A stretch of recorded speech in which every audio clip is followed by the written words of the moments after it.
Hello everyone, welcome to my channel. In today's video, I'm going to share with you guys some useful tips that are good for not only the exam preparation, but the whole process of learning English. I'm not saying that I'm a good master of English, but the following 3 methods I'm going to tell literally did great help in my studies. So let's get started. Here comes the first one. Forget your mother tongue. In most of us, it is Mandarin Chinese, I think. As I know, there are a lot of you guys always trying to do the translation process, which means when you see an English word, for example, apple, you see that word first, and what are you going to do? You just unconsciously search the exact meaning in Chinese in your mind. Now, after a few seconds, you may find it, 苹果. Then what really happened? 这个时候你脑子里面是不是会浮现出一张图片，一种味道 ，a kind of feeling？ 那这张图、这种味道和这种感觉呢，才是记忆中的苹果，而不是苹果这个中文的单词。那看到没有？这个词在整个的过程中呢，只起到了一个中介的作用。It's kind of bridging.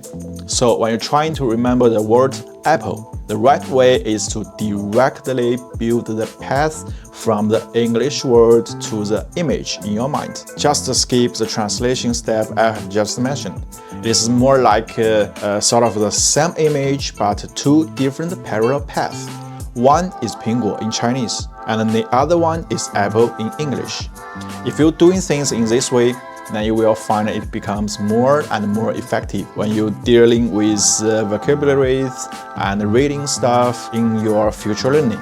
And the second tip is just the tolerant ambiguity. I do believe some of you have that kind of experience. When you are doing the reading or listening stuff, there are always some words or expressions or sentences that you do not understand at the first look. Then you really want to get those things understandable. So you just keep reading them again and again and again. What you finally got, you got stuck. And that kind of stuck will make you very, very depressed. Finally, you may fail to understand the whole article. The right way, in my point of view, is to focus on the parts that you do understand. Then try to imagine the missing part with the context.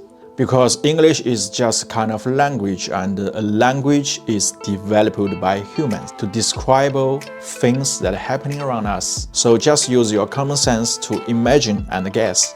Then you will probably understand 80% of the whole thing, and then you will just start to enjoy that. So the last tip is practice, not learning. Do not spend too much time on the knowledge such as grammar, clause, 这个从句那个定语 These are useless. English is a language which is far more different from disciplines like mathematics, biology, which means you just cannot acquire a language by accumulating or calculating those points of knowledge. What you really need is to use and practice, just like you acquire a new kind of sport. You cannot swim by just sitting in front of your desk, right? So, in case of exam preparation, which you are doing now, the best way for us to practice is to play with test paper as more as possible. 就多做真题，把做题当作是英文的一种使用的场景，然后在这个使用的场景中学习，比单纯的去记忆去背单词都要有效得多。Okay, that's it. Thanks for watching. If you have any questions, you're welcome to leave the comment below. Please give me a thumbs up and subscribe to my channel if you like my video. See you next time.